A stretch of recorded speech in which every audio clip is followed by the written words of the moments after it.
हाँ जी, एक और क्वेश्चन रिन्यूअल का, क्वेश्चन नंबर 35 आप सभी को नजर आ रहा होगा। लीला सोल्ड गुड्स टू मीना, लीला ने सामान बेचा है मीना को। कब बेचा है? 1 मार्च 2009 को 68,000 का। एंड ड्रॉ 2 बिल्स, पता क्या, एक बिल नहीं है, 2 बिल है। 2 बिल लिखे इक्वल अमाउंट के, मतलब 68 का आधा आधा कर दो, 34 upon Meena payable after 3 month. तीनों बिल, सॉरी दोनों बिल 3 महीने के थे। Leela immediately discounted the first bill. देखो 2 बिल है, 2 बिल के साथ दोनों अलग अलग ट्रीटमेंट हो सकते हैं। पहले बिल को उनने बैंक से डिस्काउंट करवा लिया 12% पे। And the dishonour bye Meena, and the bill was dishonour bye Meena, और मीना ने मना कर दिया पैसे देने से। And bank paid 55 noting charges, और बैंक ने 55 रुपए नोटिंग चार्जेस पे करे। The second bill was retired, ओहो ये आगे मजेदार question. Second bill was retired on 4th of May 2009 under a rebate at the rate 6% per annum with mutual agreement. They realize the above transaction in the books of Leela and Meena. मेरे बच्चे यहाँ पर एक concept आ रहा है retiring of bill. एक बात समझना मेरे बेटा जी, रिटायरिंग ऑफ बिल का मतलब क्या होता है? जैसे कि जैसे कि जैसे कि अगर बिल 3 महीने के लिए बना है, कितने महीने के लिए बना है? 3 महीने के लिए बना है। जैसे देखो यहाँ पर अगर आप देखोगे तो बिल जो बना है वो 1 मार्च को बना है। अब 1 मार्च से 3 महीने गिनो मेरे बेटा जी। 1 मार्च से 1 अप्रैल, 1 मई और 1 मई, 1 जून, है ना? 1 जून और 3 दिन ऐड कर दो, 4 जून। इनकी इनकी मेच्योरिटी डेट 4 जून है, 4 जून। ठीक है, इसमें हुआ ये है कि जो मीना नाम की बंदी है ना, उसने दूसरे बिल का पैसा 4 मई को ही, देखो लास्ट पेज में पढ़ो, 4 मई को ही पे कर दिया। जो पैसा पे करना था 4 जून को, वो पे कर दिया 4 मई को। कोई मुझे बताएगा कि पैसा पहले पे करा या बाद में पे करा है? कोई बताएगा मुझे? पहले। सर पहले करा है ना, पहले कर दिया ना। कितने महीने पहले? जो पैसा 4 जून को, जून से पहले मई आ गया, 1 महीने। 1 महीने पहले पैसा पे कर दिया। तो लीला को अच्छा लगेगा बुरा लगेगा कि जो पैसा 1 महीने बाद आना था वो 1 महीने पहले आ गया? कैसा लगेगा, अच्छा या बुरा? सर बुरा, बहुत अच्छा लगेगा। अच्छा लगेगा। अच्छा। लीला क्या बोलेगी? मुकैम्बो खुश हुआ। क्या बोलेगी? मुकैम्बो खुश हुआ। कैम्बो खुश हुआ। डिस्काउंट दे देगी उसे। डिस्काउंट का यहाँ पे नाम रखा था रिबेट। मतलब रिबेट में और डिस्काउंट में मतलब जनरली एक जैसा कह देते हैं बट एक जैसा होता नहीं है। डिस्काउंट होता है जबरदस्ती का सौदा।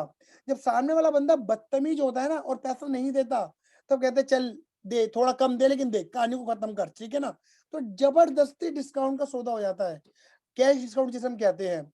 जबकि रिबेट पता क्या होता है? जब सामने वाला बंदा समय से पहले पैसे दे रहा होता है ना, तो हम खुश होकर उसे डिस्काउंट देते हैं, रिबेट उसे बोलते हैं। रिबेट है काइंड ऑफ डिस्काउंट जैसा ही।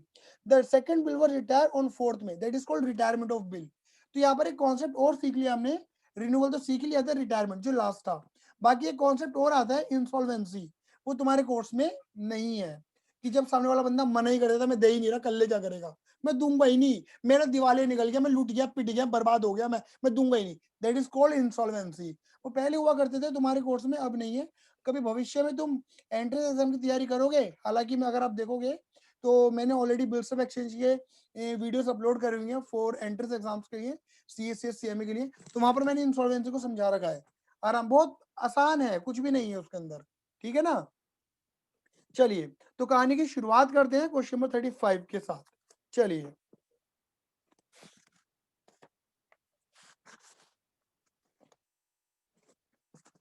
देखिए। हेलो हाँ जी, बोलिए। हेलो। भैया, मैं कह रहा था अगर इसी केस में वो जो बंदा है जिसे हमें पैसे देना, अगर वो 1 महीना बाद देता तो? मतलब मेच्योरिटी डेट के 1 महीने बाद देता है पैसा? बिल्कुल। तो मेरे बेटा वो तो तूने ऑलरेडी पढ़ लिया, ऐसे क्वेश्चन तो तूने ऑलरेडी कर लिए। अरे एक अगर देख, उसने मेच्योरिटी डेट पे पैसा नहीं दिया, इसका मीनिंग क्या है कि बिल तो डिसऑनर हो गया। अब उसके बाद वो 1 महीने बाद पैसे देता रहे, उसे बोल देगी मतलब भैया मैं 1 महीने बाद पैसे दे दूंगा, बस समय की मोहलत कर लो, नया बिल बनाओ मत बनाओ, वो इन दोनों के म्यूचुअल एग्रीमेंट पे डिपेंड करता है ना। मतलब देखो ऑब्वियस ही बात है, ये जो हम पढ़ रहे हैं दिस इज किताबी ज्ञान, ये किताबी ज्ञान है। क्वेश्चन हमें जैसा बोलेगा हमें वैसा मोल्ड होके आंसर देना है कुल मिलाकर। बट प्रैक्टिकली अगर क्वेश्चन की बात करते हैं कि भैया अगर वो 1 महीने बाद पेमेंट करता है तो that is depend on mutually, मतलब उन दोनों के बीच में, ड्रॉयर और ड्रॉई के बीच में, रामलाल रामप्यारी के बीच में डिसाइड होता है कि ठीक है रामलाल पेशेंस रख के बैठे कि ठीक है चल 1 महीने बाद दे दियो पैसा। क्लियर है या नहीं है? ये सारी बातें हैं clear. In the books of Leena, in the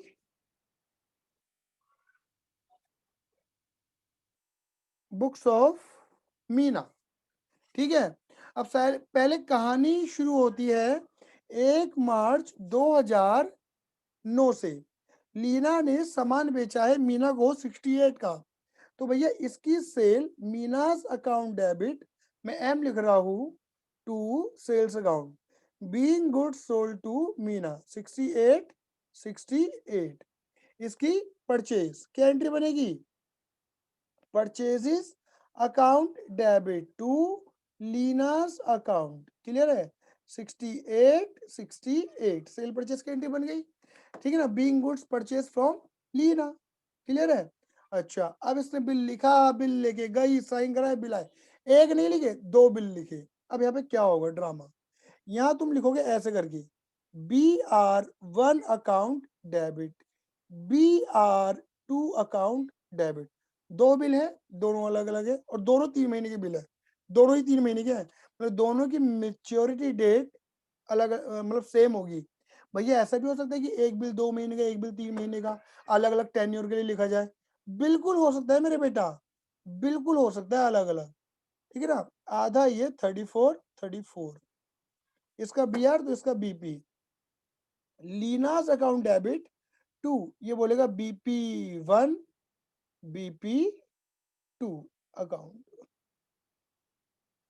34।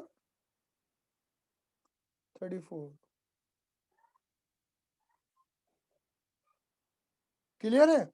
अब देखो इसके पास 2 BR है, तो दोनों BR के साथ ये अलग अलग ट्रीटमेंट कर सकती है लीना। तो हुआ क्या कि लीना ने पहले वाले बिल को बैंक से डिस्काउंट करवा लिया, पहले वाले बिल को 1 मार्च 19 को ही, पहले वाले बिल को। तो बैंक वाले क्या करेंगे, पैसे दे देंगे, थोड़ा पैसा काटेंगे भी, डिस्काउंट जिसे हम बोलते हैं, जो हमारा लॉस है। बैंक डेबिट, डिस्काउंट डेबिट, और पहला वाला BR जा रहा है 2BR1 चला गया। 34 वाला कितना डिस्काउंट बैठेगा मेरे बेटा जी? बिल बैंक के पास 3 महीने के ले रहा, तो 34,000 के ऊपर 12% का डिस्काउंट है, वो भी 3 महीने का। निकाल दो मेरे बेटा जी, इंटू 3/100। अरे 34,000 डिवाइड बाय 100 1020। चेक कर ले एक बार। हाँ मतलब भैया 1020 ही आ रहा है। हाँ 32,980। ठीक है, इतना रुपया दे दिया। हम कुछ भी करें इससे मतलब नहीं है। अब अगर देखा जाए ना, 1 मार्च के बाद 1 अप्रैल, 1 मार्च के बाद 1 अप्रैल, 1 मई, 4 मई, 4 मई को एक ड्रामा बोला हुआ है, पता है क्या? 4 मई को ये मीना जो है ना, ये मीना ही लीना के पास और बोला जो तेरा BR2 है ना उसका पैसा भी पकड़ ले, 1 महीने पहले पकड़ ले। क्लियर है नहीं है? मतलब मेच्योरिटी डेट तो पहले आ गई। याद रखना बिल्स ऑफ एक्सचेंज में गलती सबसे ज्यादा क्या होती है, जब एंट्री वगैरह सब आ जाती है हमें, पहले तो पेन हमारा एंट्री गई है, दूसरी सबसे बड़ी गलती होती है सिक्वेंसिंग की। तो सिक्वेंसिंग डेट वाइज होनी बहुत जरूरी है। एक्चुअली क्या होता है, कई बच्चे क्या करते हैं, पहले वाले बिल को पकड़ते हैं और पहले वाले बिल को पूरा निपटा होते हैं, मतलब पहले वाले बिल पे 4 जून तक की कहानी खींच देते हैं, क्योंकि पहले वाला बिल क्या हुआ था, डिसऑनर हो गया था। 1 मार्च से 1 अप्रैल, 1 मई, 1 जून, 4 जून पे जाते हैं, डिसऑनर की एंट्री पास कर देते हैं, फिर 4 मई की एंट्री बनाते हैं। यार 4 जून के बाद 4 मई की एंट्री कैसे बन जाएगी मेरे बेटा? तो पहले 4 मई को निपटाते हुए चलो, मतलब सेकंड बिल को रिटायर करते हुए चलो। तो भैया लीना जी दी खुश हो जाएंगी, पैसा आ गया। ठीक है ना, कैश अकाउंट डेबिट, आप कहेंगे थोड़े ही कम रुपए ले लेंगी, ये रिबेट देंगी, दैट इज डिस्काउंट देंगी। रिबेट अकाउंट डेबिट, खर्चा डेबिट है इसके लिए। 2 BR2 गया। अब देखो BR2 कितने का है, 34,000 का, ये जा रहा है, ये थोड़ा कम रुपए लेने के लिए रेडी हो जाएगी क्योंकि पहले ही मिल रहा है। 34,000 के ऊपर इन्होंने रिबेट का जो रेट दिया है वो 6% दे रखा है क्वेश्चन में, रिबेट का रेट है 6%। कितने महीने का? 1 महीने का लगाना मेरे बेटा, क्योंकि बंदी 1 महीने पहले पैसे दे रही है, तो इसे 1 महीने की खुशी दे दो। 6% 1 महीने का 170 रुपए कम ले लेंगे ये। ए भैया यू तो चिल्लड़ है बेटा, चिल्लड़ नहीं है, कुछ बच्चों को तो चॉकलेट भी नहीं मिल पाती, 170 रुपए तो बहुत ज्यादा है। चिढ़ा रहे हो भैया? हाँ ठीक है। अब इधर देखिएगा, इसके पास पैसा आ रहा है तो इसके पास से पैसा जा रहा है। ये बोलेगा, ये बोलेगी मेरा BP2 बेकार और पैसा जा रहा है, क्रेडिट वोट गो आउट, पहली पेमेंट कर दी 33,830 की, और 2 इसे रिबेट मिलेगा, यानी कि इसकी इनकम होती है क्रेडिट 34,000। बस रिबेट की यही एंट्री बनती है मेरे बेटा, और कोई एंट्री नहीं है। बोलो आया या नहीं आया, फटाफट बताओ।